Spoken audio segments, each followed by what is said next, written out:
40 ఏళ్ల అనుభవం ఉన్న నాయకుడికి ఓటేస్తారో 16 నెలలు జైల్లో ఉన్న వ్యక్తికి ఓటేస్తారో ప్రజలే నిర్ణయించుకోవాలని మంగళగిరి తెలుగుదేశం అభ్యర్థి లోకేష్ అన్నారు. గుంటూరు ఎంపీ అభ్యర్థి గల్లా జయదేవ్తో కలిసి ఎన్నికల ప్రచారం నిర్వహించారు. లోకేష్ జయదేవ్ ప్రచారానికి ప్రజల నుంచి విశేష స్పందన లభించింది.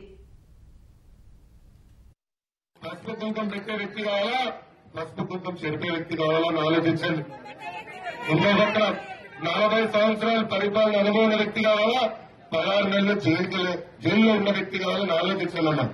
ఆంధ్రుల హక్కుల కోసం పోరాడే వ్యక్తి కావాలా, ఆంధ్రుల హక్కులు తెలంగాణకి తాకట్టు పెట్టే వ్యక్తి కావాలని ఒక్కసారి మీరు ఆలోచించి ఏప్రిల్ 11వ తారీఖు నాడు మీ 2 ఓట్లు ఎదుర్కొస్తారు. ఆస్వాదించండి, దీవించండి, గౌరవంగా మంచి మెజార్టీతో ఇద్దరిని గెలిపించండి. మన స్వతంత్రం కోసం, మన ఆత్మగౌరవం కోసం, మన భవిష్యత్తు కోసం మళ్ళా నారా చంద్రబాబు నాయుడు గారు ముఖ్యమంత్రి అయితేనే ఇది వీలవుతుంది. పొరపాటుగా వైఎస్ జగన్మోహన్ రెడ్డి వస్తే మనం నాశనం అయిపోతామని కూడా మీకు అందరికీ గుర్తు చేస్తున్నాను.